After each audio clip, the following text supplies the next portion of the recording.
প্রিয় দর্শক, আপনারা দেখতে পাচ্ছেন এই রুবেল এবং যে মেয়েটা দেখতে পাচ্ছেন এটিএন বাংলার একটি খবরে এবং ভিডিওতে।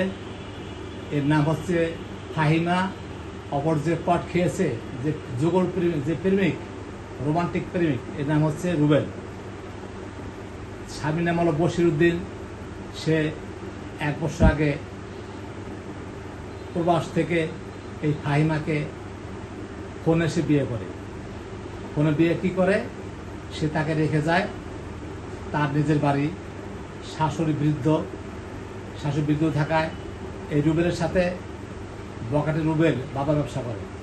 ওর সাথে কি হয়, ফাহিমার পরাকে প্রেম চলে এবং ফাহিমা এক সময়ে তার যে স্বামী থাকে প্রবাসে, তার সাথে কথাবার্তা বন্ধ করে দেয়, কনভারসেশন বন্ধ করে দেয়। এবং দেখেন ওই যে পাবলিক কীভাবে মারতেছে।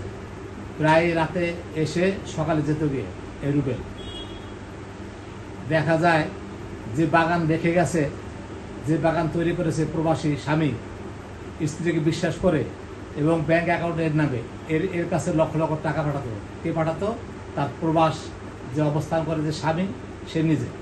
কিন্তু সে ফাহিমা যে তার ঘরের স্ত্রী, সে কী করেছে, বিশ্বাস ভঙ্গ করে একটি বকাটে ছেলেকে বিয়ে করে দেখেন এই যে পট খেয়েছে, পাবলিক রাতে মারতে ধরতেছে এবং যাতে পাবলিকের না মারে এই জন্য স্বামীকে খুব কোমর বেঁধে রেখেছে, খুব সুহৃদের সাথে বেঁধে রেখেছে, যাতে তার ওই যে যুগল প্রেমিককে, পরাকে প্রেমিককে মারতে না পারে। এই হলো দেশের অবস্থান। যে যা বিদেশ থাকেন, অ্যাকাউন্টটা বোনের নামে, মার নামে করবেন, বাবার নামে করবেন, বোন নামে অ্যাকাউন্ট করেন না।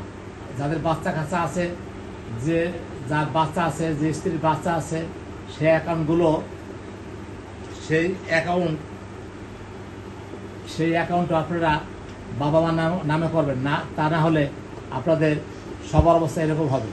প্রবাসে যারা থাকেন ভাইয়েরা সবাই সাবধান থাকবেন, খুব চিন্তা ভাবনা করে টাকা পাঠাবেন এবং স্ত্রীর প্রতি লক্ষ্য রাখবেন। না হলে আপনার সংসার, আপনার সব জীবন ধ্বংস হয়ে যাবে। এর কারণে বহু লোক বহু প্রবাসে আত্মহত্যা করে মরতেছে। আমি মাহবুব রহমান, মুন্সিগঞ্জ থেকে ভিডিওটি দেখবেন, লাইক শেয়ার করে দিবেন এবং সতর্ক থাকবেন। আল্লাহ হাফেজ।